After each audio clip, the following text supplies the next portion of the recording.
ასპინძის მუნიციპალიტეტში ორ სოფელს საროსა და ხიზაბავრას შორის საირიგაციო წყალსაცავთან დაკავშირებით გაურკვევლობა ისევ გრძელდება. საროს მოსახლეობას არწყავი წყლის სარგებლობას 2 თვეზე მეტია, რაც ითხოვს. როგორც ადგილობრივები ამბობენ, სამშენებლო სამუშაოების დაწყებამდე მაშინდელი ადგილობრივი ხელისუფლება საირიგაციო სისტემით სარგებლობას ორივე სოფლის მოსახლეობას პირდებოდა. საროს ტერიტორიული ორგანოს რწმუნებული ამბობს, რომ მოსახლეობას იმედი გაუცროვდა. ოთარ ლონდარეძის განმარტებით მოგვიანებით გაირკვა, რომ მშენებლობისას მილები მხოლოდ სოფელ ხიზაბავრის მიმართულებით გაიყვანეს. საროსთვის კი მხოლოდ სარეზერვო არხებია დამონტაჟებული. არადა წყალსაცავში წყალი საკმარისია და იგი ორ სოფელს თავისუფლად მოამარაგებს. ირწმუნება ოთარ ლონდარიძე.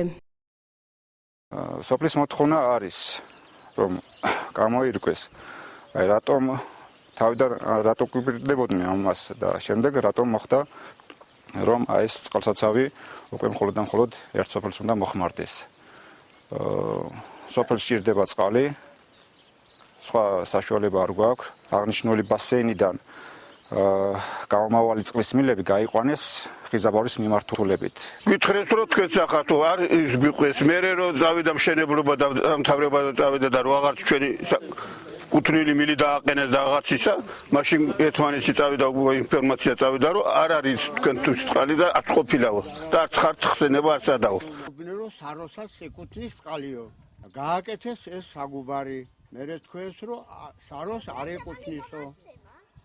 ეხლა ვამბობთ რომ ჩვენს გვეკუთვნის, მამაპაპური წყალია და ჩვენს გვეკუთვნის. ბატონო მოდივოდა, დეპუტატი მოდივოდა, გამგებელი მოდივოდა, რა ვიცი ვინ არ მოდივოდა, ყველა მოდივოდა და თქვენც რა მიიღოთ წყალიო. ეხლა აღარ გვადლებენ წყალს.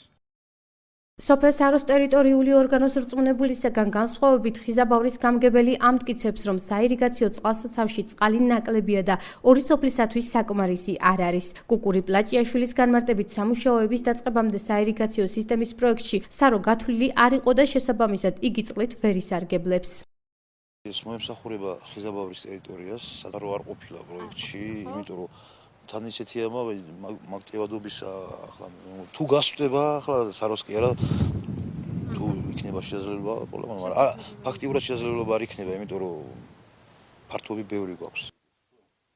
სოფელ ხიზაბავრის ტერიტორიაზე საირიგაციო წყალსაცავის მშენებლობა 2011 წლის ოქტომბრის თვეში დაიწყო, რომელსაც ტენდერში გამარჯვებული კომპანია არალი ახორციელებდა. სამშენებლო კომპანიის ხელმძღვანელი ამბობს, რომ მათ ტერიტორია ზედმეტი ნაწილებისაგან გაწმინდეს და ორი კაშხალი ააგეს, რომელიც მხოლოდ წყლის ერთ არხს მიამაგრეს. ოთარ თათაშვილის თქმით, საირიგაციო წყალსაცავით სწორედ ესე იყო დაპროექტებული და სარწყავი წყალი, რომელი მიმართულებით წავა, ეს უკვე მოსახლეობის გადასაწყვეტია.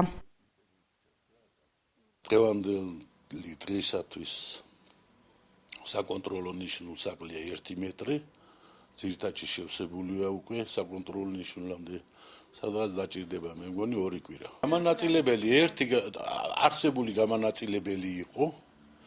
ჩვენი საქმე იყო რომ გაკეთება კაშხალის და არსებულ გამანაწილებაზე შეერთება. დანარჩენი წყალი ვინ სად უნდა წაიღოს, როგორ ჩვენ არ გვეკითხება. ასპინძის მუნიციპალიტეტში საირიგაციო წყალსაცავის მშენებლობის სამუშაოები გასული წლის ნოემბრის თვეში დასრულდა, სადაც სპეციალისტების გარდა სამუშაოებზე 30-მდე ადგილობრივი იყო დასაქმებული. მის მშენებლობაში ბიუჯეტიდან 2.700.000 ლარი დაიხარჯა. ამ დროისათვის 18 მეტრის სიღრმის 2 კაშხალი წყლით თითქმის შევსებულია. ექსპლუატაციაში გაშვების შემდეგ ისარგებლებს თუ არა სარწყავი წყლით სოფელ საროს მოსახლეობა, ამაზე პასუხი ადგილობრივ ხელისუფლებას არ აქვს.